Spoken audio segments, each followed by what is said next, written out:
রেলমন্ত্রী অশ্বিনী বৈষ্ণব তিনি একাধিক গুরুত্বপূর্ণ সিদ্ধান্তের কথা জানিয়েছেন রাজ্যের রেল পরিবহনের ক্ষেত্রে, এবং এই নিয়েই কংগ্রেস মুখপাত্র চন্দন ঘোষ চৌধুরী তিনি কি বলছেন শোনাবেন। দেখুন, ঘোষণাগুলো আমরা রেলমন্ত্রীদের আগেও দেখেছি, রেলমন্ত্রীর ব্যর্থতাও দেখেছি। রেলমন্ত্রীর ট্রেন অ্যাক্সিডেন্ট করমণ্ডল থেকে আরম্ভ করে উত্তরবঙ্গের রেল অ্যাক্সিডেন্ট গুলোতে কেমন অ্যাকশন করেছিলেন সেটাও দেখেছি। আমাদের প্রশ্নটা হচ্ছে যে সার্বিক উন্নয়নের ক্ষেত্রে প্রথম ইনভেস্টিগেশনটা করা দরকারই তো রেলওয়ে কভার সিস্টেম, সুরক্ষা সিস্টেম।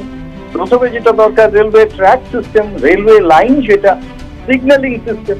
এগুলোতে একটা ব্যাপক গলত আছে, বহু মানুষের মৃত্যু হচ্ছে ট্রেন অ্যাক্সিডেন্টে, এটা কিন্তু আমরা দেখেছি, এটা সমালোচনা। বাস্তব চরিত্রকে যদি বিচার করতে হয় তাহলে দেখতে হবে রেলের বরাদ্দ প্রতিটা মুহূর্তে কত। বুলেট ট্রেনের স্বপ্ন দেখানো সেই গুজরাট থেকে, সেই মুম্বাই থেকে সুরাত, তার স্বপ্ন সফল কখন, কবে তার প্রজেক্ট কমপ্লিট হবে, তার থেকেও বড় প্রশ্ন ঠিক এই মুহূর্তে চলে আসা রেলের যে অব্যবস্থা, রেলের যে কর্মী নিয়োগ, রেলের ক্ষেত্রে যে কর্মসংস্থান কম এবং এক্সপার্টাইজেশন কমে গেছে। এই ব্যাপারগুলোকে যদি প্রথমত দৃষ্টি নিক্ষেপ না করা যায় তাহলে ব্যর্থ হবে। তার কারণ হচ্ছে বেসিকটাই নেই, ইনফ্রাস্ট্রাকচারের উপর ডিপেন্ড করছে। কেউ বুলেট ট্রেন চালাবেন না কেউ সাধারণ ট্রেন চালাবেন। মূলত রেলটা পরিষেবা, এবং সেই পরিষেবা ভারতবর্ষকে বলা হয় rail is the life line.